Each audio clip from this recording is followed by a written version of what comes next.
Je vais continuer le poème de Maître Daishi, de Maître Wanshi. Conseil sur la pratique.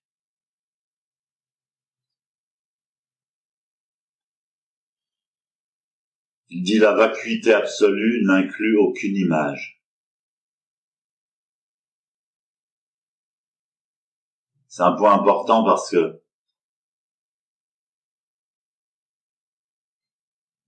en Chine, le zen s'est séparé en deux écoles, Rinzai et Soto.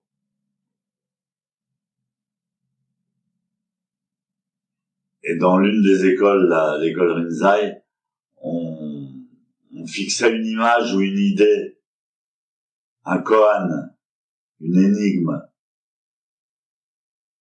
à laquelle on essayait d'apporter une réponse à travers la pratique. Donc le zazen tendait vers un but.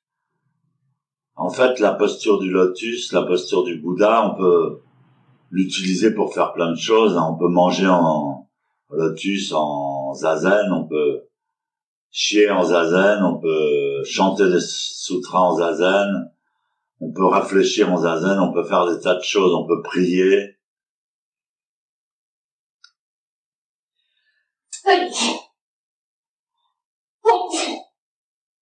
On peut éternuer.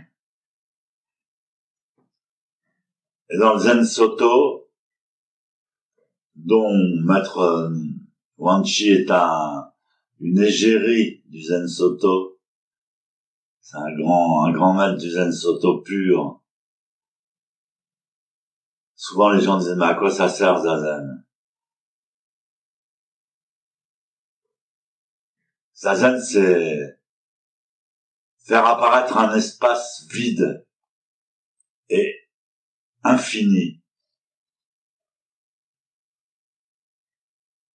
de vacuité, de silence, de paix.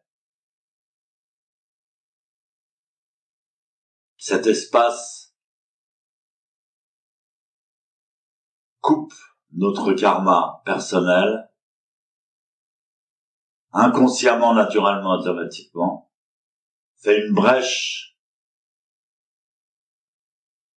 parce que normalement, dans une vie humaine, les phénomènes s'enchaînent les uns aux autres sans s'arrêter. L'un enchaîne l'autre, l'autre enchaîne le suivant, etc., etc., etc. Donc la vacuité absolue n'inclut aucune image. Ça veut dire que pendant le zazen, on prie pas, on pense pas, on poursuit pas une image, on vénère pas une image. Et il dit ça aussi parce que quand on parle du mental,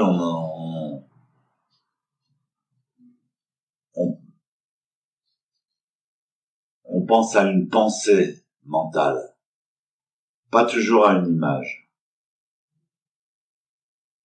L'indépendance véritable, la vraie liberté, ne repose sur aucune chose. Même faire zazen, c'est encore une chose. Donc on doit faire zazen sans faire.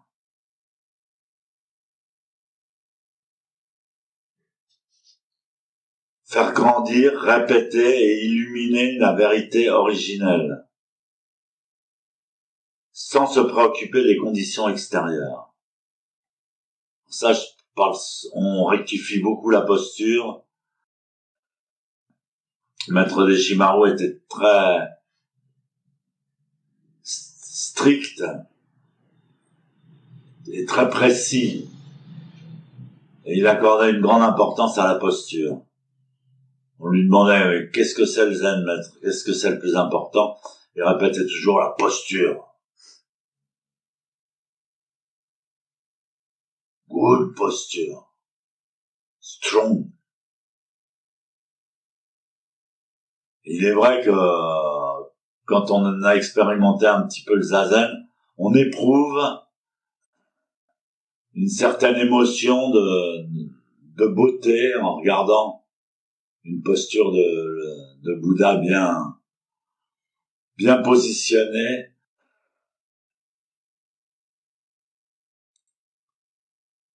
bien positionnée, bien ancrée, bien stable, bien forte, et en même temps calme.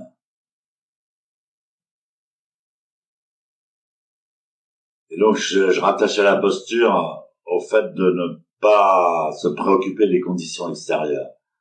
Dès le moment où on commence à penser, où on tombe dans le mental, la tête part en avant.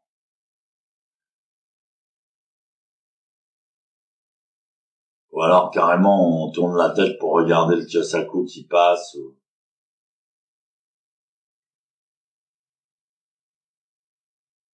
Donc, ne vous préoccupez pas des conditions extérieures. On fait abstraction. Moi, je le ressens comme ça par la position de sa tête et de ses épaules. On fait abstraction des conditions extérieures. On rentre totalement à l'intérieur. C'est le contraire de la naissance. Quand la tête est passée, quand un bébé naît, on attend que la tête passe. Dans le zazen, c'est pareil. C'est pareil, sauf qu'on retourne dans la matrice. De même, il nous est dit de réaliser que rien n'existe vraiment. C'est les enseignements courants du zen. Ça existe, mais ça n'existe pas. Shiki sokuzeku, ku sokuze shiki. Shiki, c'est les phénomènes, le palpable, ce qui existe. Sokuzeku, ça veut dire, en fait, la vraie nature de Shiki, c'est ku, ça n'existe pas. Ça existe, mais ça n'existe pas.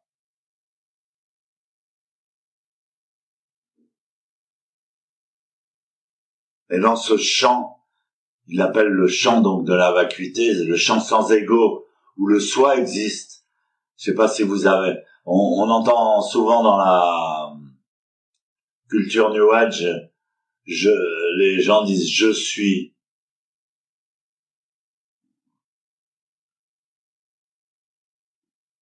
Et je suis, c'est extrêmement profond comme, c'est un sentiment. Par exemple, quand un bébé naît, qu'il apparaît au monde, il sait pas parler, mais il dit je suis, je suis. Cette conscience je suis, elle existe depuis avant la naissance. Et tout le monde tout le monde a le même je suis. On est tous le même.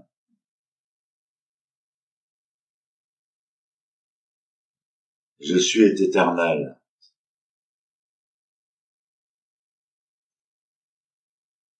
Donc il nous est dit de réaliser que rien n'existe vraiment, mais dans ce champ, la naissance et la mort n'apparaissent même pas.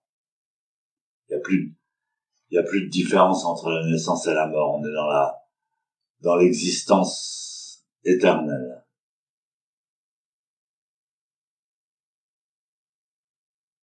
La source profonde, transparente jusqu'au fond, peut irradier de sa lumière et peut dialoguer sans problème avec le moindre grain de poussière. C'est-à-dire qu'une fois qu'on est centré, une fois qu'on est dans le champ,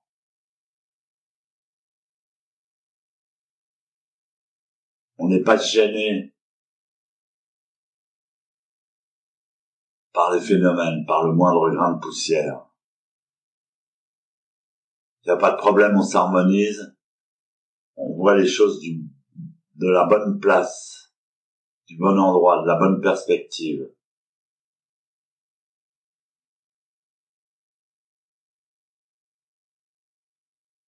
On peut dialoguer sans problème avec le moindre grain de poussière, sans pour autant devenir son complice. On peut aimer, on peut dialoguer,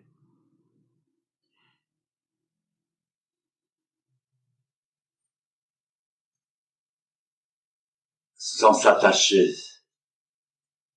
sans perdre son centre, sans dépendre des phénomènes.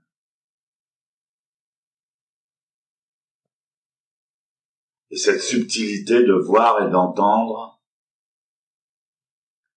transcende toutes les couleurs et tous les sons.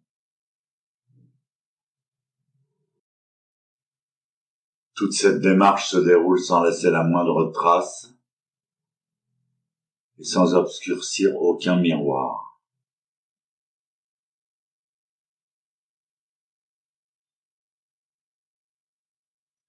Ça veut dire que dans cette posture, fondamentalement dans cette posture du Bouddha en zazen, silencieuse, on ne crée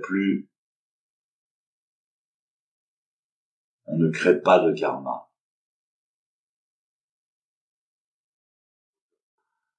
Même s'il y a que 5 minutes de silence dans notre journée, c'est déjà énorme. Même si on pénètre dans ce champ pendant un court moment, c'est déjà énorme et ça a une influence énorme sur notre vie, sur notre famille, sur notre société, sur notre monde, sur toute la réalité.